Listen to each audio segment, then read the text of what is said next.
मैंने श्रीमद् भगवद गीता तब तक नहीं पढ़ी थी जब तक मुझे ये ज्ञान नहीं हुआ कि हम सब आत्माएं हैं और ये जिंदगी हम आत्माओं के लिए एक इम्तिहान है अपने अंदर से अपने सबसे अच्छे रूप को बाहर निकालने का।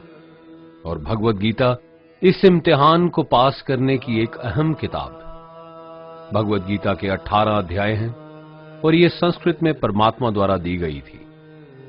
समय के साथ संस्कृत भाषा रोजमर्रा की जिंदगी से निकल गई और ये ज्ञान मनुष्य से दूर हो गया।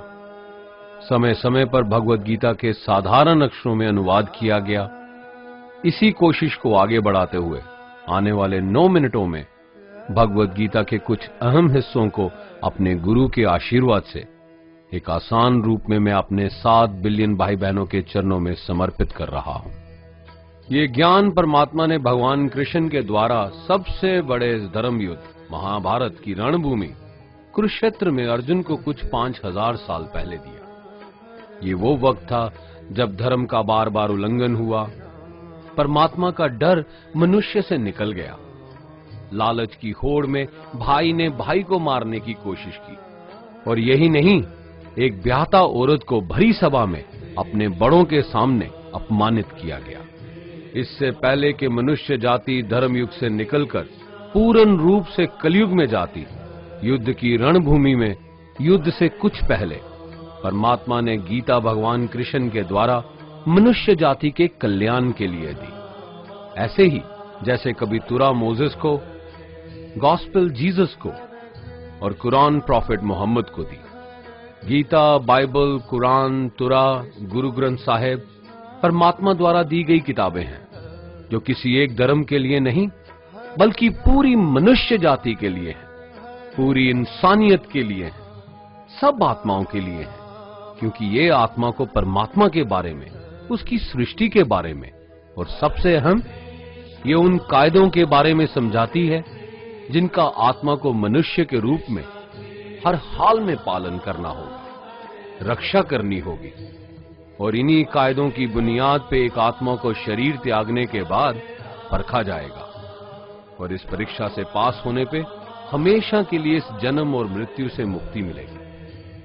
परमात्मा भगवद गीता में कहते हैं कि मैं ही सबकी शुरुआत हूं, मैं शुरू से भी पहले था और सब खत्म होने के बाद भी रहूंगा। सब मुझ में है और मैं सब में हूं।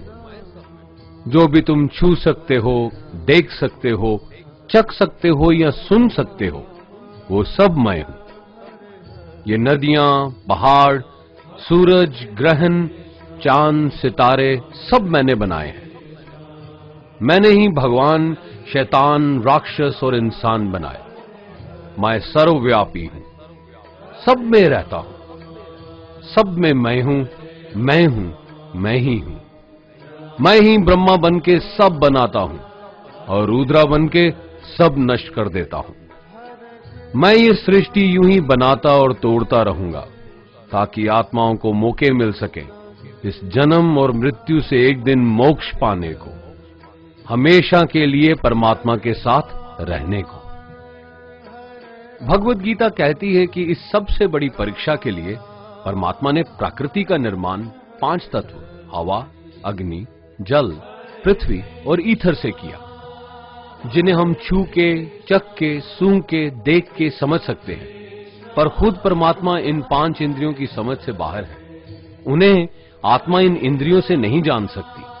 आत्मा 5 इंद्रियों के साथ वैसे ही है जैसे एक लोहे का रोबोट जिसे अपने बनाने वाले का कोई पता नहीं। अर्जुन को भी परमात्मा का विराट रूप देखने के लिए भगवान कृष्ण ने दिव्य नेत्र दिए।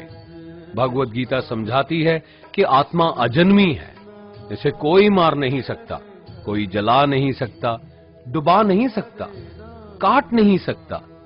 लेकिन आत्मा को परमात्मा के साथ हमेशा रहने के लिए ये परीक्षा रूपी जीवन में बैठना ही पड़ेगा। इस परीक्षा के लिए परमात्मा से बिछुड़ के आत्मा को पृथ्वी पे किसी न किसी रूप में जन्म लेना पड़ता है और 88 करोड़ जोनियों को जीने और भोगने के बाद एक आत्मा को मनुष्य का शरीर और दिमाग मिलता है इस सबसे बड़ी मर्यादाओं की परीक्षा में बैठने के लिए।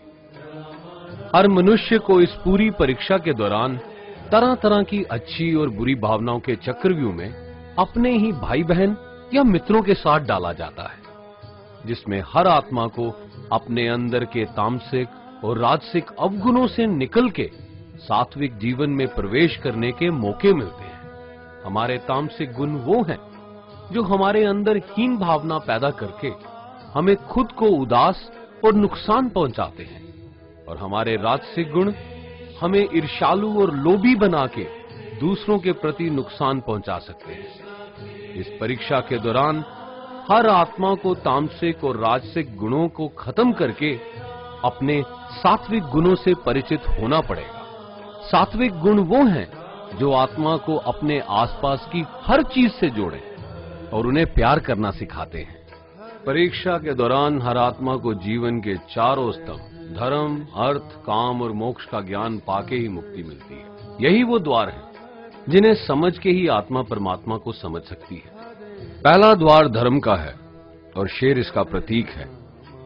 धर्म वही है जो गीता में लिखा हुआ है, वेदों में लिखा हुआ है, गुरु ग्रंथ साहिब, बाइबल या कुरान में लिखा है। धर्म वही है जो धारण किया हुआ है, जिसे आपका दिल मानता है, जैसे झूठ नहीं बोलना, चोरी नहीं करना, भगवान का निरादर नहीं करना, दूसरों को नुकसान नहीं देना, यही सब धर्म है। और हर आत्मा को अपने जीवन काल में हर समय धर्म का पालन करना होगा और उसकी रक्षा करनी होगी। दूसरा द्वार अर्थ का है और घोड़ा इसका प्रतीक है। हर आत्मा अपने हर जीवन काल में अपने पृथ्वी पे होने का अर्थ या मूल कारण समझेगी। इस जिंदगी में भोगने वाली चीजें और रिश्तों का आनंद लेगी। अच्छा बेटा या अच्छी बेटी, अच्छा भाई या अच्छी बहन, अच्छा पति या अच्छी पत्नी बनके हर दुनियावी रिश्ते पर खरी उतरेगी और इस परीक्षा को पास करेगी। तीसरा द्वार काम का है। भगवत गीता समझाती है कि हर मनुष्य के अंदर काम, क्रोध, लोभ, मोह, अहंकार और ईर्ष्या जैसी 6 भावनाएं हमें अपने और दूसरों के प्रति नुकसान पहुंचा सकती हैं। इन भावनाओं को हर मनुष्य को हमेशा अपने नियंत्रण में रखना होगा, क्योंकि इनके बहाव में किया हुआ कोई भी काम हमारे जीवन भर की परेशानी का कारण बन सकता है। और एक आत्मा संतोष और सादगी से इन भावनाओं पे हमेशा के लिए विजय पा सकती है। चौथा स्तंभ मोक्ष का है और हाथी इसका प्रतीक है। इस परीक्षा रूपी जीवन में हर मनुष्य हर समय कुछ इच्छाएं रखता है। कुछ इच्छाएं एक ही जन्म काल में पूरी हो जाती हैं, पर कुछ अधूरी रह जाती हैं और उनके पूरा होने के लिए आत्मा को वापस पृथ्वी पे आना पड़ता है। भगवत गीता समझाती है कि हमारी इच्छाएं ही मूल कारण हैं हमारे पृथ्वी पे वापस आने का, और अगर हम कोई भी इच्छा ना रखें तो हम इस जीवन और मृत्यु से मुक्त हो सकते हैं। ये द्वार माफी का भी है। जिन्होंने आपके साथ बुरा किया उनको माफ करके और जिनसे आपने बुरा किया उनसे माफी मांग के मुक्ति पाई जा सकती है। जब तक आत्मा इन चारों दरवाजों धर्म, अर्थ, काम और मोक्ष को समझ नहीं लेती, तब तक आत्मा को बार बार इस मनुष्य रूप में आना ही पड़ेगा। परीक्षा का समय खत्म होते ही आत्मा शरीर और अन्य सब वस्तुओं का त्याग कर देती है। जो भी संसार में रहकर बनाया वो अब किसी और का होगा, और आत्मा अपने कर्मों के फैसले के लिए चली जाती है। आत्मा के अच्छे बुरे कर्मों का हिसाब होता है। अपने अच्छे कर्मों के लिए आत्मा कुछ वक्त के लिए स्वर्ग और दुष्कर्मों के लिए नरक में चले जाती है। नरक में आत्मा को अपने पापों के अनुकूल सजाएं मिलती हैं, पर सजा खत्म होने के बाद आत्मा को फिर से एक नया शरीर और नया दिमाग मिलता है इस परीक्षा में फिर से बैठने के लिए। और हर परीक्षा में वही सब फिर दोहराया जाएगा, जिंदगी के 4 स्तंभ धर्म, अर्थ, काम और मोक्ष को समझने के लिए। हर जन्म में अपने कई जन्मों के कर्मों के हिसाब से हर आत्मा को कभी अच्छे और कभी बुरे हालातों से जाना पड़ता है। लेकिन जब तक आत्मा परमात्मा के साथ योग को नहीं समझ लेती, वो मुक्ति नहीं पा सकती। भगवत गीता समझाती है कि मनुष्य अपने शरीर, दिमाग या दिल से भगवान को पा सकता है।